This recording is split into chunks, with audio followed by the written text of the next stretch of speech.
After David Moyes and West Ham's impressive display in the Premier League campaign last season, qualifying for the Europa League group stage, many had anticipated for it to be challenging to replicate that good form into the new season.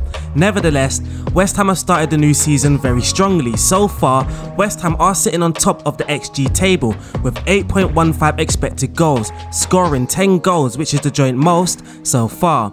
In this tactical analysis, we attempt to look at the reasons for West Ham's good early start to the new season by breaking down their attacking and defensive principles. Of course, we have the Football Manager tactic as well, but before we start, make sure you are subscribed, make sure you like this video, you can share it, leave a comment, all of that good stuff to help the channel grow. But also, if you enjoy watching free football, looking at stats and just being up to date with the football news, then check this app out. OneFootball and the RDF Tactics channel have chosen to collab once again.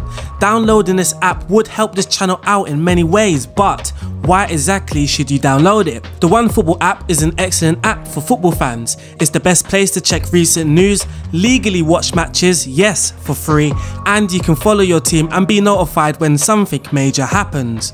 It's also great to check out the latest transfer rumours, and if you're like me, you don't want to miss out on any rumours. Transfer season can be fun. Once all the league starts up as well, it's a great app to check statistics. This channel creates recreations. Using the OneFootball app helps grab vital stats, but also you will have access to team lineups before the football match starts. This is a great app if you want to follow football around the world or get the latest news just on your team. So make sure you try it out, but it does also help this channel out a lot and gives it many great opportunities to grow. So give it a go and I promise you won't regret it.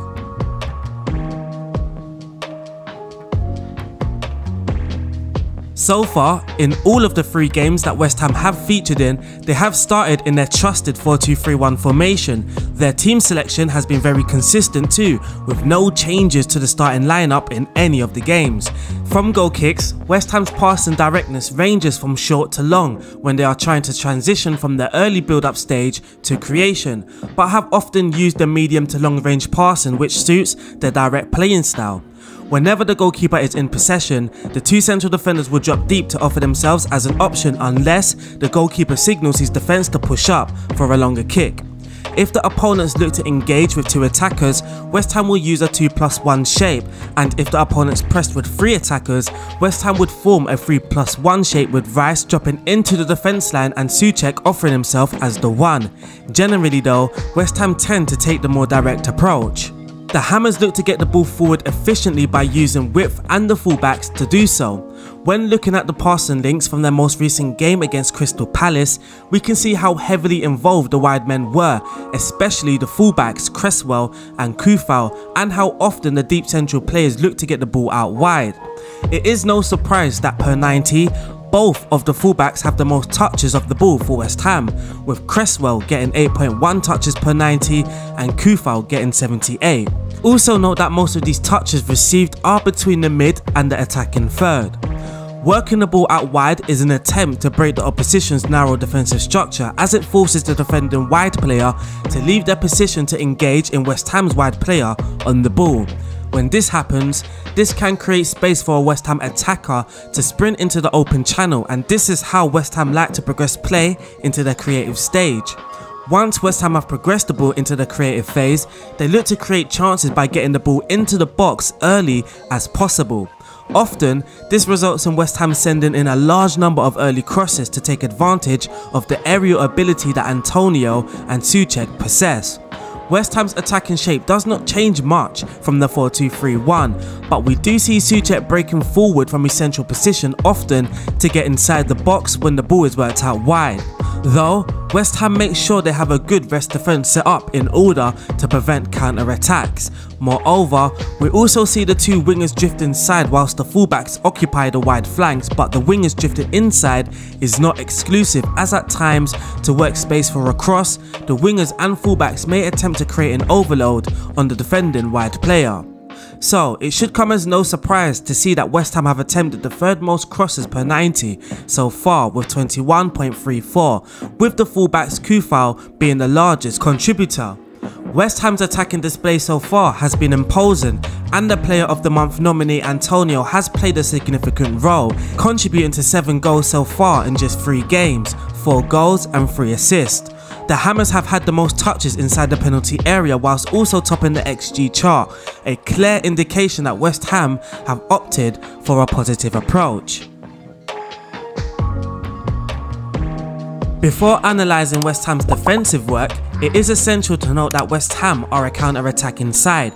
Once they win possession of the ball, they look to go on the attack, and the 4th goal in the opening game against Newcastle is the perfect example. Knowing West Ham take a counter-attacking approach, we may also get the idea of how West Ham look to set up defensively. Longer spells without the ball, the Hammers will operate in a narrow and compact mid-block whilst also being patient with their pressing and breaking their defensive shape. Moyes sets his team to force the opponents out wide, and this is where West Ham complete most of their defensive duels and recoveries, as we can see on the screen.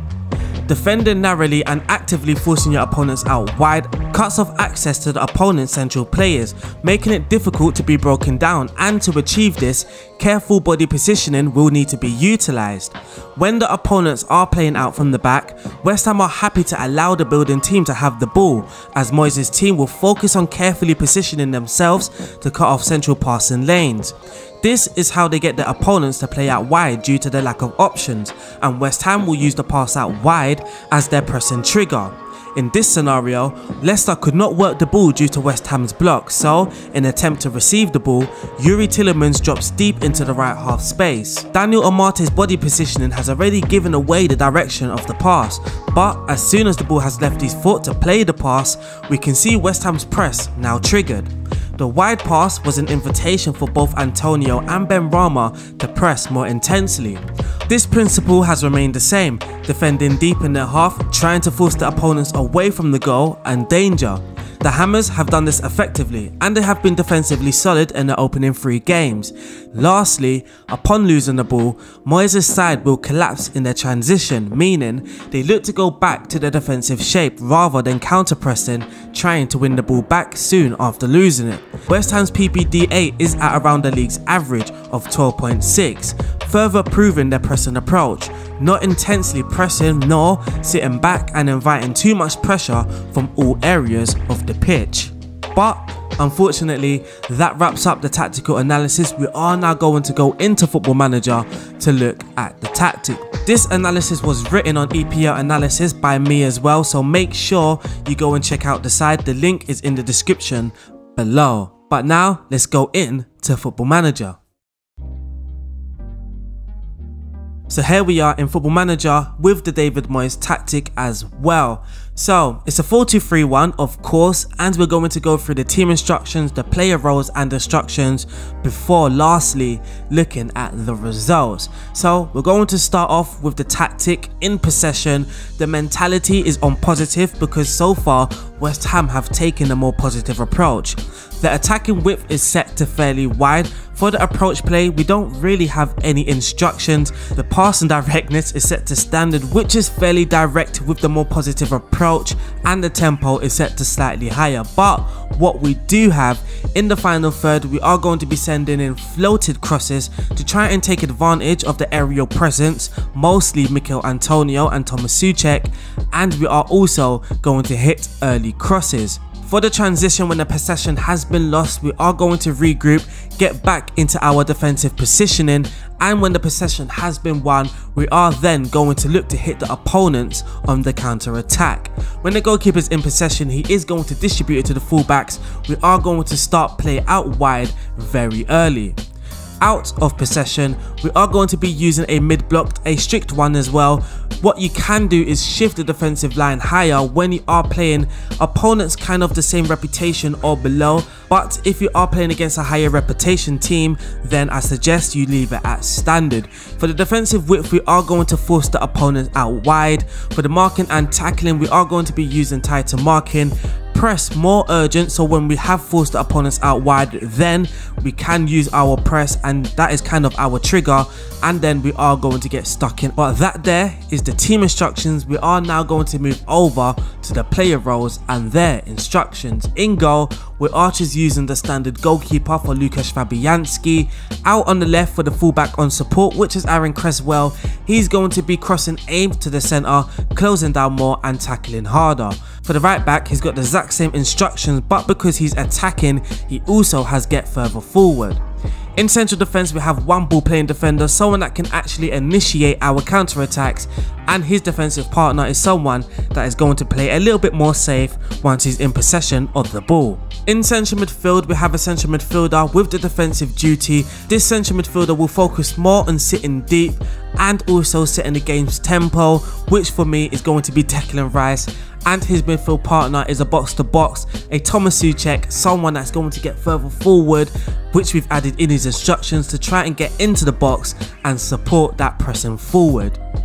On the flanks on the left, we have an inverted winger under attacking duty. He's going to cross aim into the centre, sit narrow, close down more and tackle harder.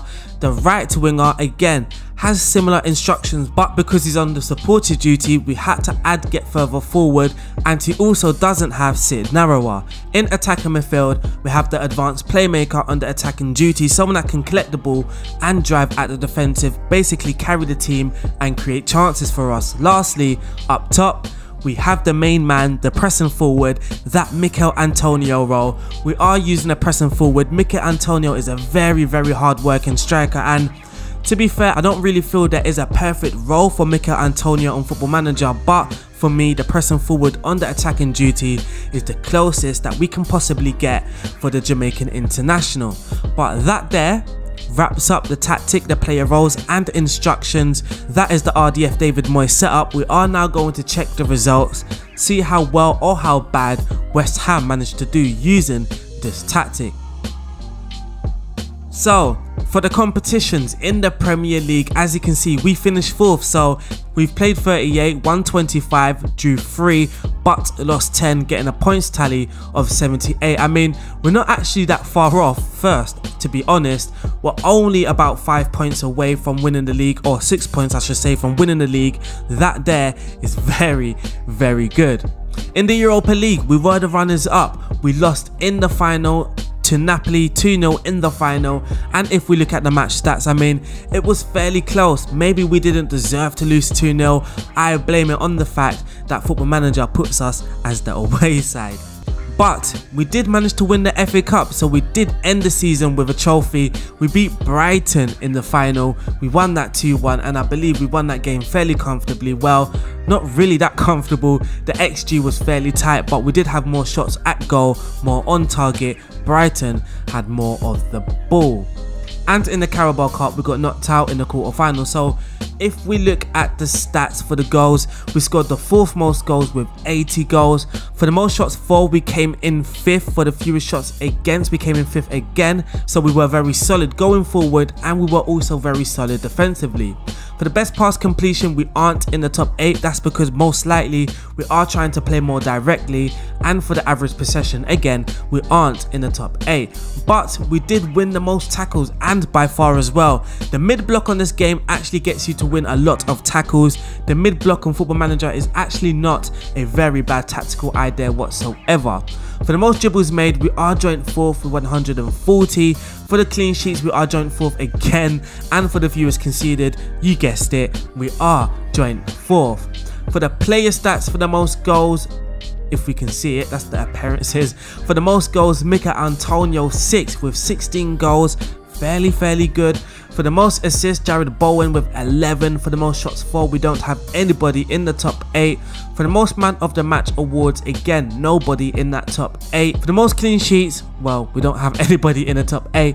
But for the fewest conceded, we have Areola on 39. Now, there is something that I wanted to show you. It's kind of to show you how we are scoring our goals. 36 or 39 of our goals were from play shots, but we did score 10 from headed goals. Now looking at the assist, 14 of our assists came from crosses, so we are trying to utilize the wider areas and we are sending the ball into the box in order to try and create our chances. But lastly, we can look at the squad stats. Who were the top goal scorers? No surprise, Mikel Antonio. He scored 23 in 43 starts. Jarrod Bowen scored 17 in 43 starts as well. Yarmolenko got 12 goals. Said Benrahma got 11. Nikola Vlasic got 11 as well. Thomas Souček got 10. Now that is very satisfying and rewarding that Thomas Souček got into double figures of goals, because trying to get him to score goals from central midfield without using an attacking duty is hard enough. For the top assist, you can see that Jarrod Bowen got 12 assists and Mikel Antonio got 10. Mikel Antonio was a very important figure for this West Ham side, and so too was Bowen. But unfortunately, that wraps up this video. I hope you guys have enjoyed it much as I have enjoyed recording it for you guys. Don't forget, download that OneFootball app. The description is in the link. And lastly, don't forget to subscribe, like the channel, like the video, or whatever you do. That helps the channel grow. I will see you guys soon. Stay safe, peace out, and look after one another.